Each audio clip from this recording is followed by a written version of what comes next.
Bueno, muchas gracias. Nosotros a nivel óptico podemos tener diferentes condiciones o ametropías y la más popular, por decirlo de una manera, es la miopía. La gente como que normalmente escucha miopía y entiende que eso existe y que eso es un problema a nivel visual.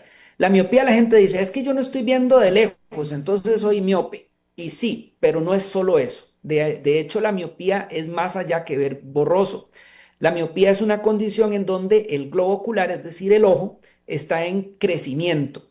Entonces, al ir creciendo el ojo, las estructuras internas del ojo se van estirando y pueden ir generando no solamente visión borrosa, sino que va generando que las estructuras puedan en algún momento presentar alguna dificultad. ¿Cuál es el problema con esto? Que la gente normalmente dice, soy miope y estoy viendo borroso, voy a, por ejemplo, a la óptica y me dijeron que tenía un -1 y me puse el -1.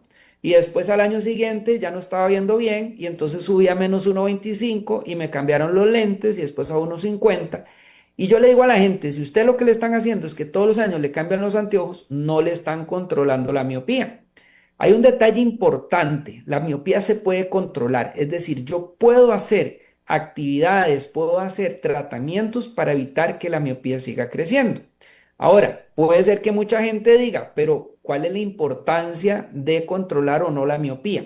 Y es que resulta que no es solamente Costa Rica, sino que la población mundial, yo por ahí tengo unas imágenes que les compartiremos en su momento, donde se muestra que no es solo Costa Rica, sino que a nivel mundial la población se está miopizando. Esa imagen que ustedes están viendo en este momento representa una persona con una miopía muy elevada que a veces la gente dice, uy, pobrecito, es que tiene unos lentes muy grandes. Y no, no es solamente eso, es que eso ya significa que es un ojo que presenta una patología importante. Si a esta persona ya a una edad madura se le hubiera trabajado la miopía, probablemente no hubiese llegado a necesitar un lente tan grueso. La miopía realmente, la palabra como tal viene de esa característica que me comentaba hace un ratito, qué características tienen los pacientes. El miope tiende a entrecerrar un poquito los ojos, lo que nosotros decimos frunce un poquito el ceño. Y eso hace que pueda enfocar un poquitito mejor. Ahora, si vamos a la siguiente lámina que les tengo preparada, ahí podemos ver que es un fenómeno que está sucediendo a nivel mundial. Principalmente Asia está presentando una explosión en la miopía a tal punto en donde hay zonas en donde el 100% de las personas que llegan a etapa universitaria ven o necesitan lentes. Esto que se encienden las alarmas, esto que nos hace, nos enciende las alarmas porque están diciendo, ok, hay cierto tipo de persona que se nos está miopizando. Y hay institutos, como un instituto en Australia que se llama el Brian Holden, que lleva más de 30 años estudiando la miopía y nos está diciendo que probablemente los cambios en los hábitos de las personas están miopizándolos. Entonces, ¿qué es lo que pasa? En las épocas nuestras, nosotros, por ejemplo, íbamos a la escuela, al colegio, hacíamos las actividades académicas, tal vez llegábamos a hacer tareas, pero ¿qué hacíamos después? Normalmente nos íbamos para jugar, a ver a los amigos, a jugar, a estar al aire libre, algún deporte. Si pasamos a la siguiente lámina, vamos a ver que el mundo cambió y el mundo cambió hacia lo digital. Entonces, resulta que ahora un dispositivo móvil nos permite tener actividades académicas y actividades de entretenimiento u ocio al mismo tiempo. También me puedo comunicar con las personas, puedo llamarlas, hacerles una videollamada y se está viendo que las personas han reducido enormemente los tiempos de exposición al aire libre y que están encerrados la mayor parte del tiempo. Entonces, ¿qué se está pasando con la miopía? Las personas están ahora recibiendo menos luz natural y entonces están bajos de vitamina D. La vitamina D nosotros la metabolizamos gracias a la luz solar. Entonces, ok, hay que protegerse de la luz solar, sí, pero no es que es evitarla al 100%. Entonces, en este caso, tenemos que decirles a los dermatólogos, déjenos un poquitito a la gente recibir luz natural porque la luz natural también tiene sus beneficios. Eso es sumamente importante. Entonces, hay algo que veo mucho y una de las preguntas que se le hacen a los pacientes en el día a día es, ¿cuántas horas al día estás usando pantallas? Entonces hay gente que dice 8 horas. O hay gente que nos dice 4 horas, por ejemplo, y yo le digo, y ahí me está sumando el celular, ahí me está sumando la tablet. Ah, no, es que mira eso también. Resulta que ahora el celular, la tablet, se convirtió en un dispositivo más que también tenemos que tomar en consideración. Hay gente que uno le pregunta, por ejemplo, ¿usa la computadora? Y dicen, no. Y el celular, sí, el celular todo el día. Entonces, el celular, imagínense que ahora lo que hicimos nosotros a nivel de sociedad es que cambiamos una pantalla que tenía ciertas dimensiones, 14, 15 o más pulgadas, por una pantalla que ahora lo que tienen son 8, 9 pulgadas. Entonces, ¿qué hacen las personas? Se acercan más para ver el objeto que necesitan ver, las imágenes que quieren ver. Entonces, resulta que también estamos estimulando a los ojos a ver de cerca. Y esto es lo que dice la ciencia que nos está estimulando para que el ojo siga creciendo. Y es que esto, si uno se pone a ver, son los adolescentes, son los adultos jóvenes, pero si pasamos a la siguiente lámina, vamos a ver un detalle importante. Resulta que en los tiempos, tal vez hace 30, 40 años, cuando nosotros estábamos más pequeños, la tendencia era que la mayoría de los hogares tenían como jefas de hogar, ¿verdad? A las amas de casa, las mamás eran amas de casa. Pero el mundo volvió a cambiar también. Entonces ahora resulta que la normalidad es que los niños ya no son cuidados por los padres en el día, sino que ya a cierto momento del día. Y muchos de los cuidadores, bueno, algunos están en guardería, pero muchos de los cuidadores son los abuelos. Entonces, los abuelos ya no tienen la energía que tenían hace 20 o 30 años cuando criaron a sus hijos y entonces ya están cansados. Puede que jueguen un rato, pero entonces hay mucha tendencia a que los chicos desde muy, muy, muy tempranas edades se están acostumbrando a tener un dispositivo electrónico y a veces le dicen a los niños, es que ya tienen un chip incorporado. Y ese chip incorporado es que, bueno, resulta que cada vez los aparatos son más intuitivos, ahora tienen comandos de voz, ahora son muy fáciles de utilizar, porque de hecho hasta los han hecho pruebas hasta con simios y los simios pueden llegar y pasar de una aplicación a otra. Vean que en la imagen que está a la derecha hay un niño, bebé, que ya hay la misma industria, ya le está adaptando una tablet al niño ahí sentadito. Y lo más triste es la imagen de abajo para mí, porque resulta que ahora, ¿qué pasan? Los niños se van, se reúnen, pero no están interactuando entre ellos cara a cara, sino que puede ser que ahí mismo en esa imagen están jugando un videojuego, cuando deberían de estar aprovechando el tiempo para compartir, para hacer relaciones sociales de una manera más hacia la antigua.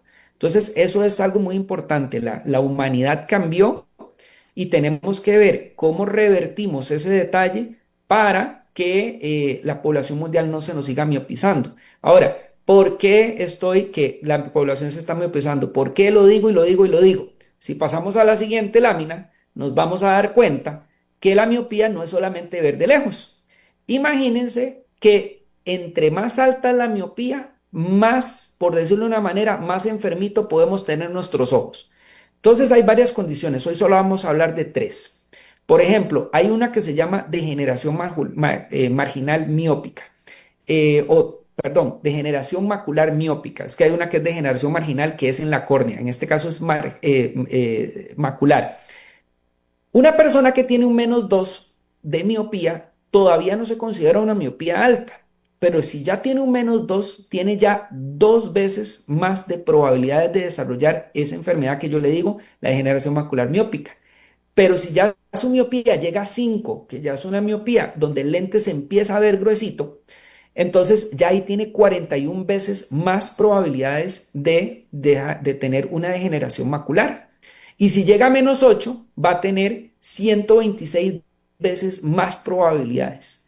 Si pasamos a desprendimiento de retina, lo que hablábamos ahora, entre más miope es la persona, más estirado está el tejido y entonces resulta que también más probabilidad vamos a tener de un desprendimiento de retina. En el caso de una miopía de -2 ya son 3 veces, en el caso de -5, 9 veces más probable y en el caso de un -8 vamos a tener 21 veces más de probabilidad. Y si vamos a las cataratas, también pasa lo mismo. Se duplica Si es un -2, se triplica, si es un -5 y se quintuplica, si ya son un -8. Ahora, ¿qué pasa? Como las personas están en crecimiento, ¿qué pasa cuando a una persona le empieza la miopía muy pequeño? Entonces, vamos a ver, hagamos un ejemplo. Si una persona le empieza la miopía a los 15 años, de los 15 a los 20, 25 años, su miopía probablemente no va a crecer mucho. Pero si el chico o la chica tiene 4 años y ya empieza con miopía, todavía tiene un lapso muy largo, un periodo muy largo donde esa miopía puede empezar a crecer y crecer y crecer. Entonces, lo que tenemos que hacer es ver de qué manera hacemos para que la miopía aparezca más tardíamente y en el caso de que nos aparezca temprano, ver qué podemos hacer para que la miopía no se nos dispare y no se nos salga de control. Lo que se dice, las estadísticas dicen y toda esta parte epidemiológica habla de que en el 2050, es decir, a 25 años estamos, de que el 50% de la población mundial sea miope.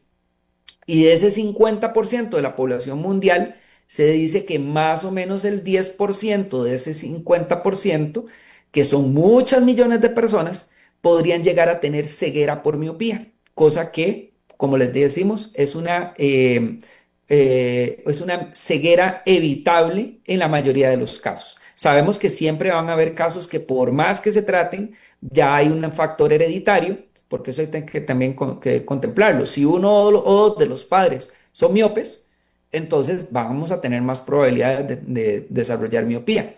Pero si a estos pacientes no los guiamos adecuadamente y les estimulamos el crecimiento de la miopía, entonces se nos puede salir de control. ¿Qué ha hecho la industria? Bueno, la industria está muy enfocada a evitar esto. Entonces, existen lentes oftálmicos, de los lentes que colocamos en los anteojos, que controlan la miopía. Un poquito. Existen lentes de contacto, que es lo que vamos a hablar el día de hoy, y existen tratamientos medicamentosos. Yo no soy muy fan de los tratamientos medicamentosos porque todavía no está claro qué pasa cuando se suspende el medicamento. La mayoría de las veces en los estudios que se han hecho, los medicamentos lo que hacen más bien es que después del tratamiento más bien se dispara más el crecimiento. Los tratamientos con lentes son más seguros porque no han permitido que se dé ese efecto de rebote. Nosotros traemos un tratamiento que lo vengo haciendo desde hace más de 15 años que se llama ortoqueratología. Muchísima gente no lo conoce, pero como les digo, ya tenemos más de 15 años de hacerlo en la clínica. Si pasamos a la siguiente lámina que les tengo preparadas, es un tratamiento que tal vez rompe un poco los esquemas. ¿Por qué? Porque nosotros estamos acostumbrados a escuchar que los lentes de contacto se ponen en el día para ver bien. Y siempre nos dijeron que había que quitarse los lentes en la noche. Si usamos un lente de contacto de los de día, entonces vamos a tener buenos resultados para que la persona vea bien, pero ahí no necesariamente estamos controlando la miopía. Existe un tratamiento que se llama ortoqueratología que funciona de la siguiente manera. La ortoqueratología lo que hacemos es que la persona se duerme, o sea, se alista para ir a acostarse y se coloca unos lentes de contacto que fueron diseñados, fueron hechos, que tienen materiales que están hechos para que la persona duerma con el lente de forma segura. Nosotros tenemos una estructura en el ojo que se llama la córnea. La córnea tiene una característica que es elástica, que es de colágeno y que es moldeable. Cuando nosotros colocamos el lente de contacto en esa estructura, ese lente tiene el diseño especial para que moldee la córnea. Y al moldear la córnea, lo que va a hacer es que la miopía de ese paciente va a disminuir. No solamente la miopía, sino que va a disminuir la miopía, también el astigmatismo y en casos de pacientes con hipermetropía también lo va a hacer. Hoy estamos hablando propiamente de la miopía. Ahora, ¿qué pasa con este tratamiento?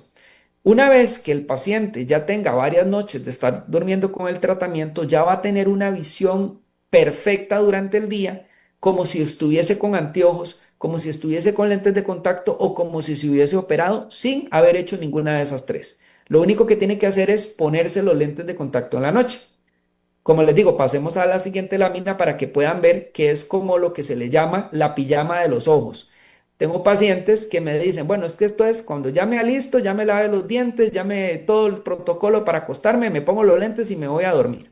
Otro paciente, volviendo a los términos de la tecnología, dice, esto es como poner a cargar el celular. Entonces uno pone a cargar el dispositivo electrónico para que tenga carga para el siguiente día. Muy importante que este tratamiento es como el tratamiento de un hipertenso, de un diabético, que va a funcionar en el tanto lo utilicemos.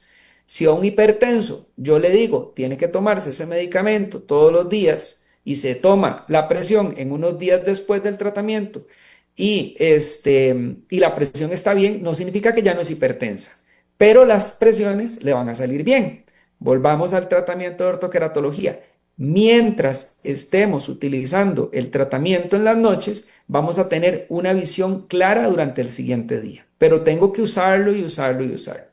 Ahora, ¿cuál es el beneficio de este tratamiento? Normalmente a las personas, si solamente le mandamos anteojos, si solamente le mandamos lentes de contacto tradicionales, vamos a experimentar que la miopía les van a ir creciendo año con año. Esa es la tendencia. En cambio, cuando nosotros usamos ortoqueratología, la tasa de crecimiento se reduce a la mitad o muchas veces menos. Por ejemplo, tengo muchos casos en donde tal vez el paciente viene al primer año, al segundo año, al tercer año y no le ha cambiado casi nada la miopía. He tenido pacientes que en 5 años solo le cambió 0,25, cosa que no hubiera pasado indiscutiblemente si lo hubiéramos hecho con otro tipo de tratamiento. Ahora, ¿qué es lo que hace? Pasemos a la siguiente lámina que les había traído, si son tan amables. Resulta que cuando nosotros, esto es un poquito técnico, vamos a tratar de hacerlo lo más sencillo posible. Ustedes ven una imagen que está a la izquierda de ustedes donde dice lente oftálmico. Imaginémonos que eso que está en anaranjado es un lente, ya sea de un anteojo, por ejemplo, o de un lente de contacto tradicional. El objetivo de los lentes es aclarar la imagen en la retina. La retina, vean el ojito que está ahí y en la parte posterior, en la parte de atrás, ahí se ve donde se reflejan los rayos. Es decir, lo que provocan los lentes es aclarar la zona principal de la retina. Pero las luces o las imágenes que vienen de la periferia van a generar enfoques en zonas que están alejadas del ojo. Y eso es lo que se dice en los estudios que está provocando que el ojo siga creciendo. Por otro lado, cuando vemos la imagen del ojo derecho, vemos que ya el lentecito ya está como cercano al ojo. ¿Por qué? Porque está haciendo las veces del lente de contacto para control de miopía y este hace el efecto contrario. La luz que va al centro del ojo sí llega siempre a la retina, en eso son iguales los dos lentes, pero las periféricas hacen un enfoque en la parte interna del ojo, que eso es lo que se ve que evita el crecimiento de la miopía. Y entonces los diseños están enfocados a eso. Entonces, volvemos a lo mismo. Las personas lo que tienen que hacer es utilizar el lente va a generar esa marca que es completamente saludable. Hay personas que tienen ese temor cuando uno les explica ya saben que realmente sí se puede utilizar y que no hay ningún problema. Entonces, como les digo, la persona duerme con el lente y cuando se levanta en la mañana, entonces ya simplemente se los retira. ¿Son para quedarse viendo tele en la noche antes de dormir? No, son para irse a dormir y ponerse los lentes. Lo último que usted hace en el día es ponerse los lentes de contacto e irse a dormir. Ahora, otro detalle importante, ¿a qué edad se puede hacer este tratamiento? Este tratamiento se puede hacer, o sea, no hay límite de edad. Entonces, la grandísima ventaja es que lo podemos hacer en adolescentes, lo podemos hacer en niños y lo podemos hacer en adultos, siempre y cuando el paciente cumpla con las características necesarias recomendadas para que este tratamiento se pueda dar. Entonces, ¿cuáles son? Bueno, tenemos que hacer, así como cuando las personas se quieren operar, necesitamos que se hagan unos estudios para saber si el ojo está en condiciones de hacer la operación. En este caso, tenemos que hacerle unos estudios que se hacen en la valoración que nosotros atendemos aquí al paciente y le decimos, usted es candidato o candidata para hacerlos. Son lentes que nosotros normalmente importamos, mandamos a traer de Europa, ya que allá tienen unos materiales que son ya requete comprobados, que tienen permisos, que están certificados y que incluso aquí en el país ya cuentan con los registros sanitarios. Entonces, si es por un tema de seguridad, es totalmente seguro siempre y cuando el paciente siga las recomendaciones que se le dan y también que se le dé el seguimiento adecuado. Porque este tipo de tratamientos, yo no le llamo lentes, sino le llamo tratamientos, requiere que la persona vaya varias veces a sus citas de seguimiento para controlar que todo esté bien. En algunos casos, menos del 15%, es como en el 12% de los casos, habrá que hacer alguna rectificación, es decir, algún ajuste, pero son mínimos los ajustes que hay que hacer. Y ahora, ¿cuánta miopía podemos trabajar con ortoqueratología? Cuando nosotros empezamos hace poco más de 15 años, podíamos hacer miopías bajitas, de 3, 4, ya 5 dioptrías no quedaban muy bien. Ahora ya podemos 8, 9, hasta 10. Siempre se trata de hacerlo en pacientes que uno sepa que vamos más seguros. Está orientado para que la persona, la miopía no le crezca mucho. Entonces nos gusta que sean en miopías bajas y medias. Ya miopías altas, después de -5, pues ya ahí, pues siempre vamos a procurarlo, pero siempre lo ideal es hacer el tratamiento lo más pronto posible, evitando que esas personas lleguen a esas miopías tan elevadas. Y traemos otra imagen para que la puedan ver, porque ahí es donde se va a hacer el ejemplo de lo que sucede. Entonces ahí es donde ven que el lente no es totalmente circular, sino que tiene un diseño especial que le llamamos diseño de geometría inversa, y eso es lo que provoca que se haga el moldeo. Y en la siguiente lámina, que también es un poquito técnica, pero ahí podemos ver lo que sucede. En la parte superior vamos a poder ver un ojo, la córnea, que es la estructura que les expliqué hace un ratito. Cuando nosotros hacemos la ortoqueratología, tiene en la córnea la primera capa, en este caso, se llama el epitelio. Y el epitelio tiene la característica de que puede modificar su forma y su hidratación. Entonces lo que pasa es que se hace una compresión en la zona central de la córnea y también se va a hacer que las partes más de media periferia se hinchen un poquito más, no se inflamen, se hinchen un poquito más. Y eso es lo que nos hace los cambios en la curvatura, lo que nos permite el moldeo. ¿Nos va a generar problemas en los ojos? Si está bien adaptado, no, es totalmente seguro. No vamos a tener problemas. Si hay una infección que puede haber con cualquier tipo de lente de contacto, sería por un asunto de limpieza y el lente de contacto se tiene que limpiar. Si es un asunto por un golpe, bueno, un golpe teniéndolo en el ojo, el golpe, vamos a tener un problema con o sin lente de contacto. Entonces, como decirles que ese tratamiento nos puede generar mucho problema, realmente no, porque nos tomamos nuestro tiempo para explicarle al paciente todo. De hecho, cuando nosotros hacemos el tratamiento y hacemos la entrega del lente, le vamos a dar al paciente todo el abordaje, toda la inducción, cómo se pone, cómo se quita, cómo se guarda, cómo se lava. Se le van a dar, no es solamente que se le dice, sino que en la misma cita el paciente tiene que salir poniéndoselo y quitándoselo solo y poder hacer toda la manipulación él solo. Y ya después, pues a los días damos sus citas de control para asegurarnos de que todo esté bien.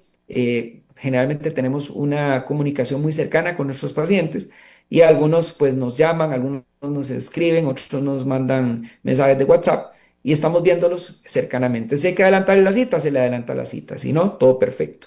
Importante, no son lentes desechables, son lentes desechables porque le digo, hay gente que utiliza unos lentes de contacto que es que se los pone en la mañana, los guarda y después por unos días se los sigue poniendo hasta que llegue el lente a desecharlo, por ejemplo, al mes, que ese es el más común. Este tipo de lente, bien cuidado, dura un año o más, a veces 2 años, o a veces ha durado hasta más tiempo. Entonces, eso me parece que es un tema importante que la población lo tiene que conocer para mejorar la salud visual de los muchachitos que están creciendo y también de las personas que están en una etapa activa, ¿verdad? Porque ahora otro detalle es que la población se mantiene activa por más años.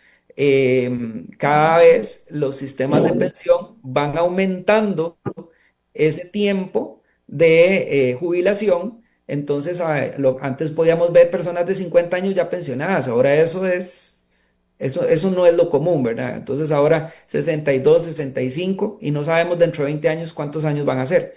Entonces, entre más saludables sean los ojos de las personas, pues mejor calidad de vida van a tener en el resto de su vida. ¿De acuerdo?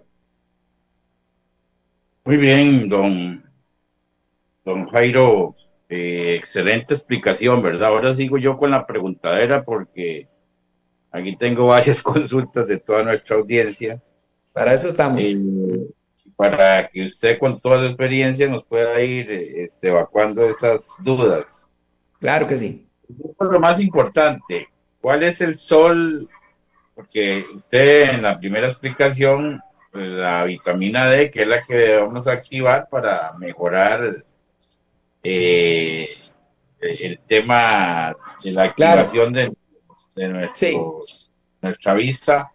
Hay un mito que dicen el sol de las 6 de la mañana, de las 7 porque te estás recién levantando, puedes ir a caminar o salir al mediodía a trotar o estar en el sol en su mayor Sí. fuerza, ¿verdad? Correcto. Realmente para el cuerpo eso es indistintamente a la hora, doctor. Ok, la estimulación que va a tener el sistema, el cuerpo y liberación de vitamina D se va a dar con cualquier tipo de luz, pero las más saludables es como usted mencionaba, don Marlon, las más saludables van a ser las de la mañanita y cuando ya estamos cercanos al atardecer. O sea, tenemos que evitar esas radiaciones después de las 10, 10 y media de la mañana como hasta las 3 de la tarde. Esas son las que ya se asocian más al cáncer de piel y todas esas condiciones que normalmente los dermatólogos nos dicen.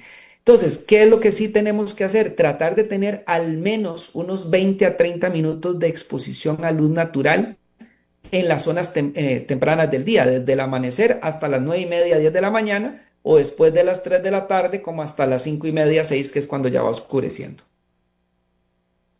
Otra pregunta, doctor. ¿Qué pasa los que manejamos cuando por los espejos, por la luz, por el sol de frente, y ahí estás manejando una hora, ahí estás recibiendo, lógicamente, y si tenés lentes, bienvenido sea, si tenés lo que Ujú. tienen los vehículos para tapar ese reflejo y no causar un accidente, que sería lo más trágico, ¿verdad? Sí, Pero bueno, eso en realidad, si todos los días en la mañana vas a tu trabajo, sea en la mañana, o sea, inclusive cuando te topas el atardecer, y ahí el efecto sigue siendo el mismo, ¿verdad?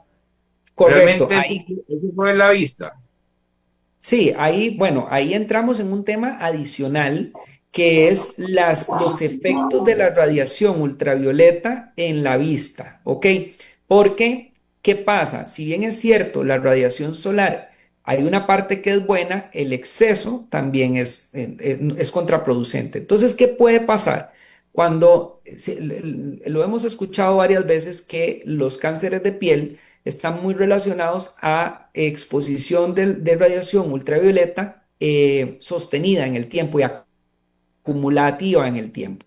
Entonces, en el ojo pasa algo parecido, porque la exposición a la luz ultravioleta nos puede generar resequedad ocular, nos puede generar quemaduras incluso, ya sea a nivel de córnea, a nivel de retina o a nivel de conjuntiva, nos puede generar, como decir, un callito que se forma en el ojo que se llama terigión en la parte blanca del ojo, generalmente cercana a del lado nasal, aunque puede ser del lado temporal. Y esas callosidades puede ser que sean necesarias de necesitar una operación o incluso pueden generarnos cataratas. Incluso hay una condición que se llama degeneración macular asociada a la edad que tiende a dar en personas mayores de 60 años que muchos de los responsables es la exposición a la radiación solar. Entonces, ¿qué pasa? Cuando una persona, por ejemplo, trabaja en construcción, se le dice, bueno, usted tiene que usar guantes, usted tiene que usar botas, usted tiene que usar lentes protectores y tiene que usar casco, por ejemplo. Ahora, una persona que conduce todos los días y que está expuesto a la radiación solar debería de tener algo que proteja sus ojos y ese algo es muy sencillo, es un anteojo con protección solar, eso es muy importante. Ahora, es un anteojo oscuro, vamos a ver.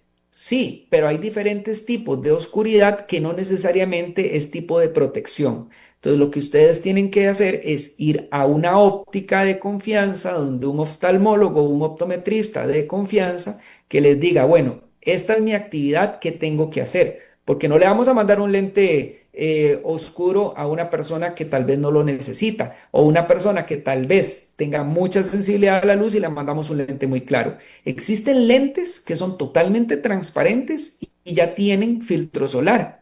Y existen, por ejemplo, lentes oscuros con la graduación del paciente. Entonces, soluciones hay muchas. Ahora, en algunas ocasiones, los parabrisas de los automóviles ya traen filtro solar, pero siempre se tienen que cuidar y entonces ahí es donde es importante que los pacientes vayan donde el profesional que les diga, mira, para el caso tuyo hay que hacerlo. Algunos van a necesitar gotas lubricantes, por ejemplo, hay otros que no. Entonces eso se va a ir viendo en la consulta. Pero en general, lo más sencillo, un lente con protección con filtro ultravioleta. Ok, aquí tengo otra consulta, doctor. Estos, bueno, sin decir marca de estos lubricantes que la gente utiliza para limpiar, ¿es bueno, es malo? Correcto. eh, para oír Sí, sí, su sí. Bueno, aquí esta información. es una pregunta muy buena, muy buena y muy acertada para la población. ¿Por qué? Porque hay gotas que son lo que se llama en Costa Rica de venta libre y hay otras que son bajo receta médica. No todas las gotas que se venden que son de venta libre son las adecuadas para cada paciente. Por ejemplo, hay gotas que se usan para quitar el ojo rojo y hay personas que esas gotas la utilizan como lubricante. Hay gotas que es para desinflamar el ojo y que dice la gente, bueno, es que la manzanilla es muy buena. Ok, perfecto, sí, pero es muy buena si la estás necesitando. Pero ya, por ejemplo, para ciertos pacientes, utilizar, ponerse manzanilla en los ojos no era lo que estaba necesitando en ese momento. Entonces, volvemos a lo mismo. Sí, las gotas son importantes, pero que sea el profesional de la salud visual el que le diga cuál es la gota que necesita. Entonces, ahí sí tener eso en cuenta de que no solamente voy al supermercado o a cualquier lugar y que ahí vendían una gotita y nada más la compré y me la puse, ¿verdad? Y mucho menos decirle a la persona, al vecino, al familiar, ponete estas gotitas que a mí me funcionaron perfectas, porque eso jamás deberíamos de hacerlo, ¿verdad? Y otra cosa muy importante es que las gotas no se comparten. Vea qué interesante. Cuando usted usa un gotero, cuando una persona se va a poner una gota, hay muchas probabilidades que la punta del gotero toque los párpados, toque las pestañas o que incluso la persona lo toque con sus dedos.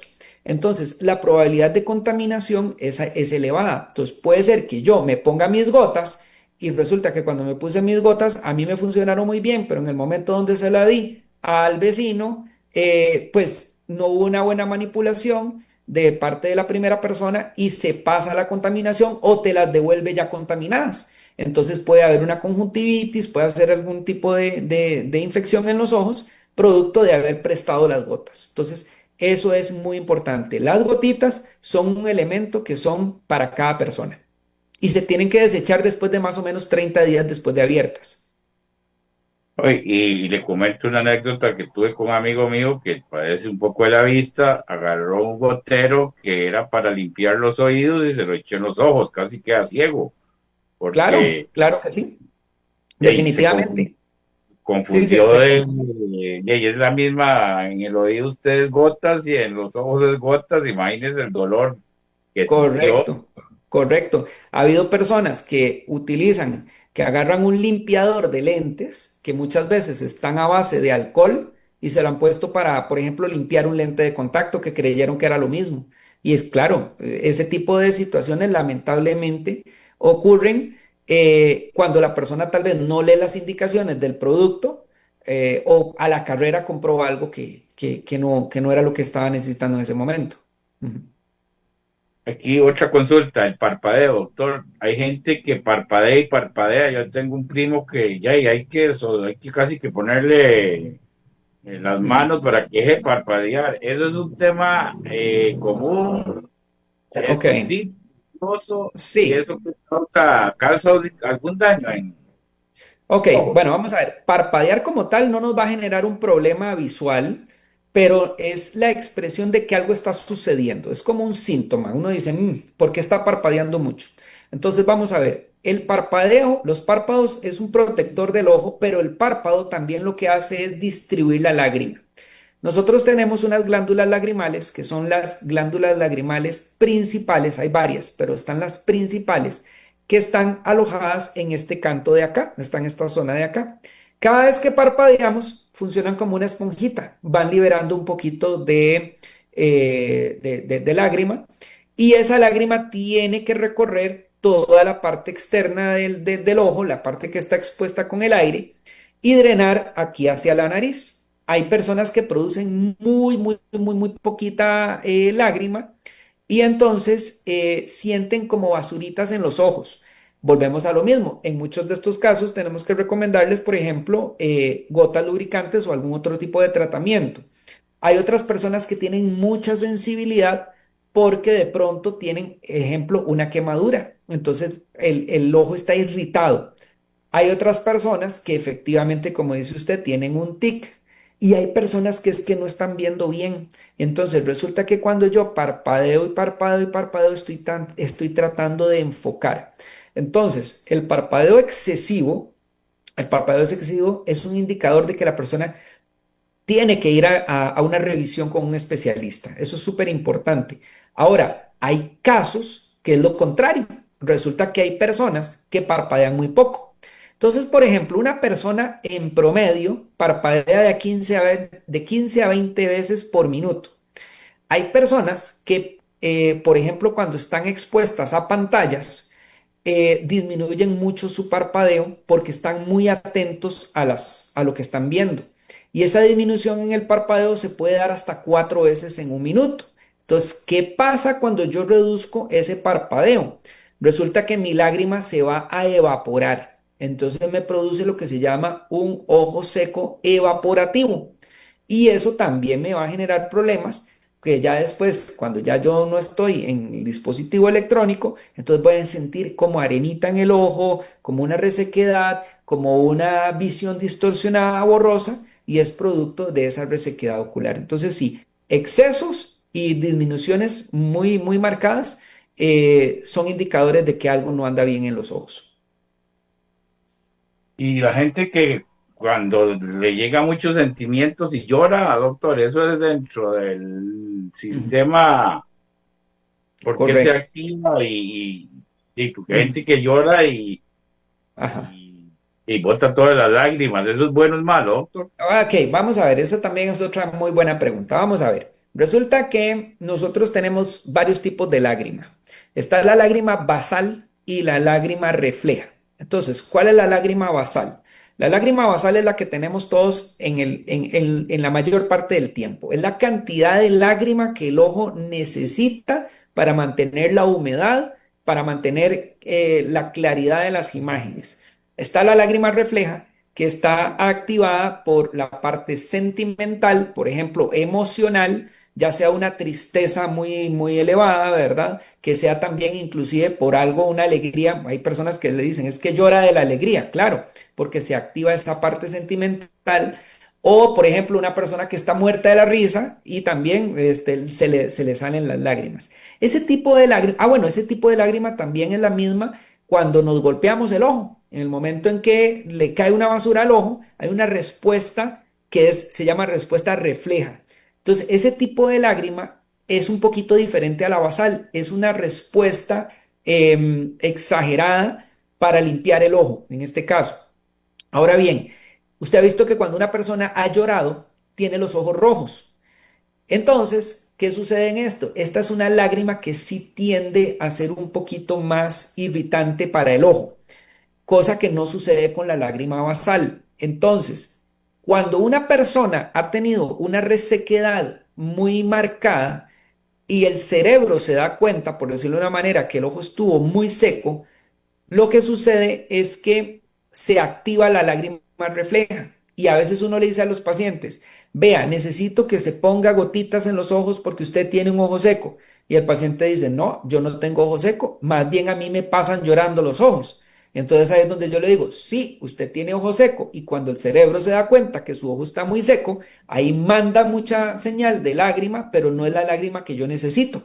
Yo lo que necesito es que tengamos una lágrima que tenga la concentración que normalmente tiene la lágrima que usted necesita, la lágrima basal. Entonces ahí le mandamos una lágrima balanceada para que la persona se esté poniendo y no llegue ese momento donde la persona ya tiene ese exceso de lágrima, de lagrimeo en sus ojos. ¿De acuerdo? Y siendo mal pensado, doctor, cuando usted sabe que hay gente que le pone los ojos rojos y ya sabe lo que le dicen a usted, ¿verdad? Entonces, Ajá. esa parte, cuando los ojos se ponen rojos, a efectos de qué viene eso, ¿verdad? Indistintamente que consuma Ujú. droga o no consuma, ¿por qué los ojos se ponen rojos? Ok, bueno, también, buenísimo. El ojo rojo, otra vez el ojo nos está diciendo que algo no anda bien. Un ojo rojo puede ser una inflamación interna del ojo, puede ser una inflamación externa, que es de la parte de la conjuntiva, puede ser por resequedad, puede ser por el uso de algún químico no permitido, como lo dice usted, ¿verdad? Algún tipo de droga. Entonces, todo eso es importante. Hay casos, digamos, hay condiciones como las uveitis, como el glaucoma, como las conjuntivitis que nos van a, o escleritis, epiescleritis que pueden dar ojos rojos, que esas son condiciones más oftalmológicas. También un ojo que no está enfocando adecuadamente se pone más rojo, ¿verdad? Lo que pasa es que nosotros tenemos la parte blanca del ojo que se llama la esclera y delante de la esclera tenemos una membrana que se llama la conjuntiva. La conjuntiva es una membrana que es vascularizada. ¿Qué quiere decir vascularizada? Que tiene venas y arterias. Entonces, cuando se inflaman esas venas y arterias, el ojo se ve rojo. Ahora, también puede suceder que una persona tenga un golpe muy fuerte en sus ojos y tenga una hemorragia. Y como esa membrana es transparente, entonces se le ve la sangre en el ojo a esa persona. Entonces volvemos a lo mismo, esa persona tiene que acudir a una cita con un especialista porque hay que ver si ese vaso está o no está derramando sangre todavía y pues para que se le haga el tratamiento adecuado. Entonces sí, ojos rojos siempre indicadores de que la persona necesita una atención. Doctor, y en el tema del ejemplo que usted ponía con el tema de la vista en las nuevas generaciones, doctor, dentro de este mundo tan tecnológico donde ya hay nuestros niños jóvenes ya están conectados al PlayStation, a la pantalla gigante, al celular, y hay que más, 4 o 5 aparatos en línea, el bombardeo Ujú. de esa luz, en realidad, ¿qué es lo que daña directamente la vista, doctor, de todos esos Ok, elementos que claro. están Bueno, al alcance de todo mundo ahora? Porque inclusive los adultos mayores ya se entretienen con el celular también. claro, ya se volvió algo generalizado. Ok, bueno, vamos a ver, aquí entramos en un tema aparte que se llama la luz azul. Entonces, vamos a ver, los dispositivos que nosotros utilizamos emiten luz visible, que son unas ondas que están a cierta longitud, y dentro de los límites de la luz visible, que van desde los rojos hasta los violetas, tenemos por el lado de los rojos los infrarrojos y por el lado de los violetas los ultravioletas. Pero entre los azules y los violetas ahí se metió de colado lo que nosotros le llamamos la luz azul. La luz azul la emiten muchas fuentes, puede ser desde el sol, de hecho, cuando nosotros salimos al sol estamos expuestos a luz azul, pero también la tienen muchos dispositivos o todos los dispositivos actuales que están basados en la tecnología LED, la emiten con bastante intensidad. ¿Cuál es el problema de estas radiaciones? Que estas radiaciones están muy cercanas a nuestra cara. Entonces, cuando nosotros nos exponemos prolongadamente a estas radiaciones, se ha determinado que producen resequedad ocular, pueden generar cansancio visual, pueden generar dolor de cabeza y está ahí en controversia porque hay unos estudios que sí, que no, que pueden generarnos inclusive a largo plazo cataratas y degeneración macular.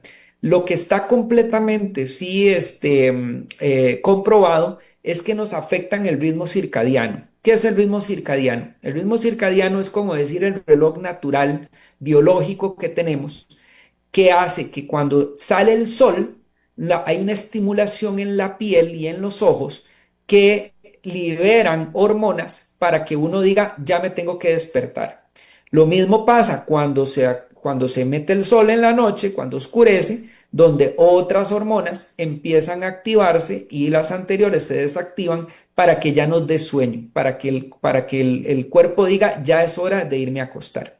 En el momento en que yo estoy muy expuesto a pantallas, estoy recibiendo parte de la radiación que debería de recibir durante el día.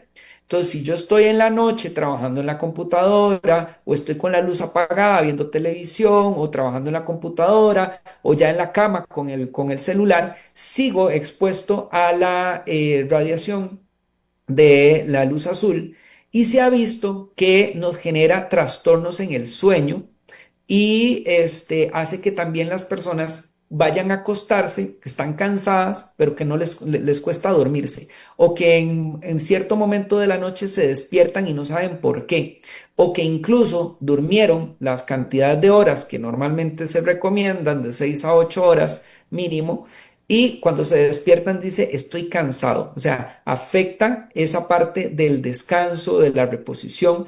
Y en los niños es sumamente importante, en las personas que están en crecimiento, porque la hormona del crecimiento se activa cuando estamos durmiendo.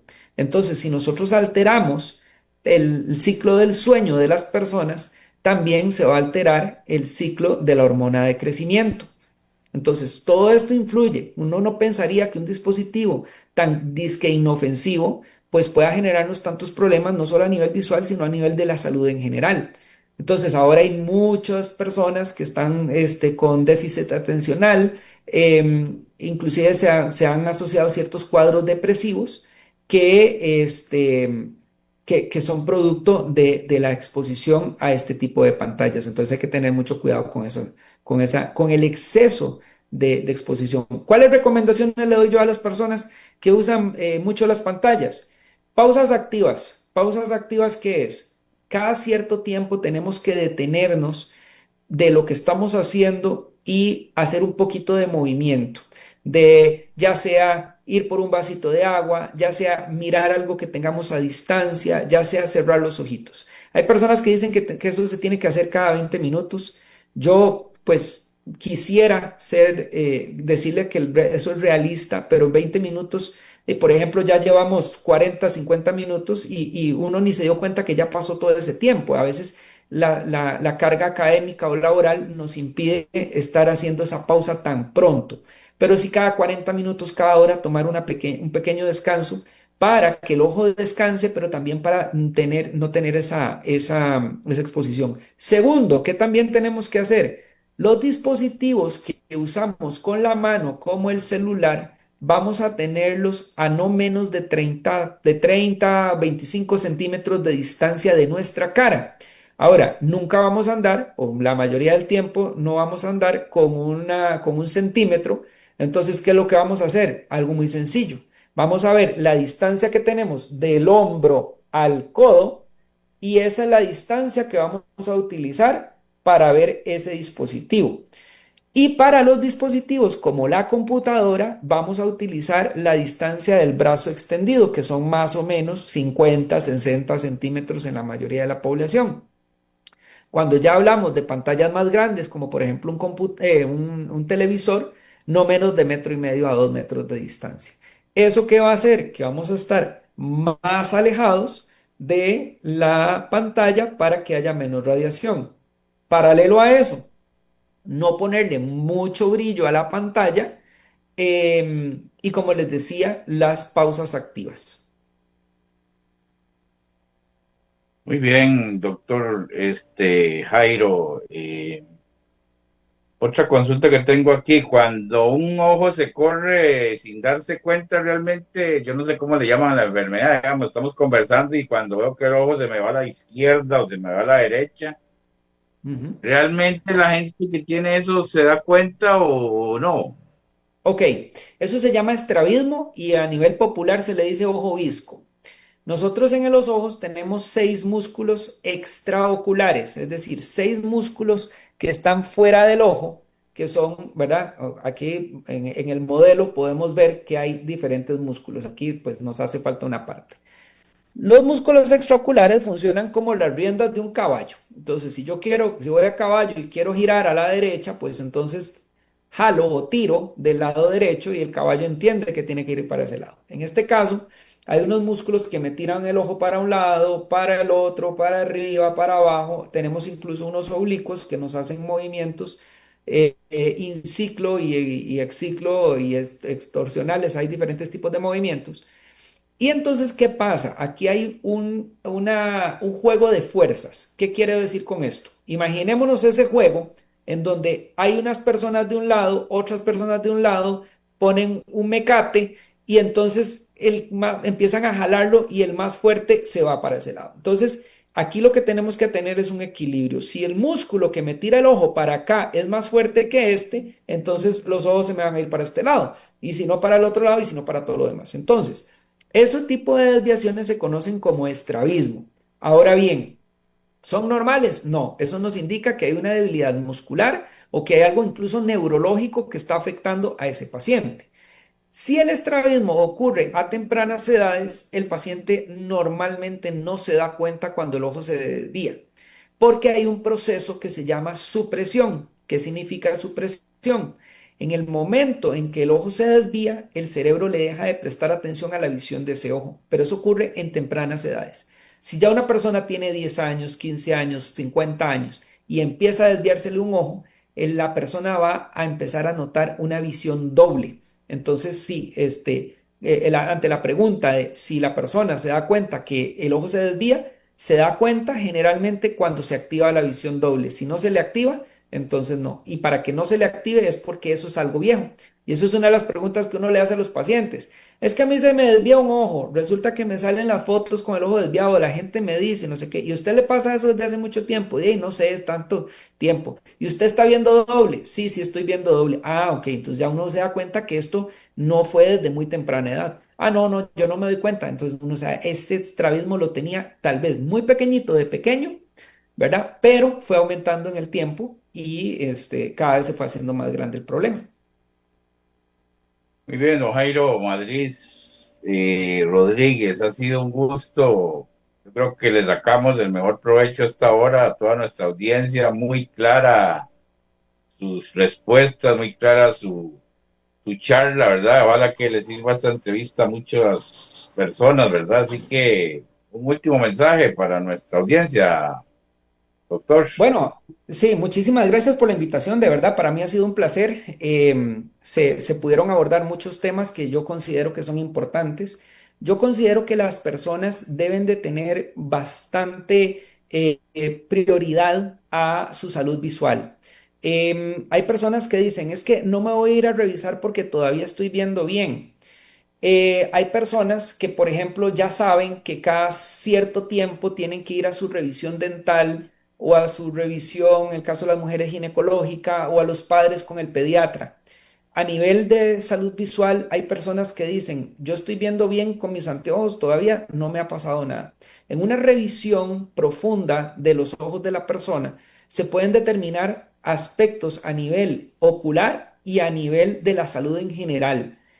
Y muchas veces los ojos nos pueden indicar qué está sucediendo y podemos prevenir circunstancias que se podrían agravar si no hacemos nada. De la misma manera, hay personas que su medida sube o baja en el tiempo y si no están utilizando la corrección adecuada, pueden entrar en algún problema que después tengamos que atenderlo de una manera que ya se nos va de los lentecitos. Entonces, la recomendación es tengan en cuenta la importancia del cuidado visual, Los chicos antes de empezar a ir a clases es importante revisar que estén viendo bien. Las personas que trabajan en pantallas, las personas que incluso ya están operadas de los ojos, también tienen que seguir haciendo sus controles. Y entonces la invitación es que por lo menos una vez al año asistan donde un especialista para estar seguros de que todo está bien.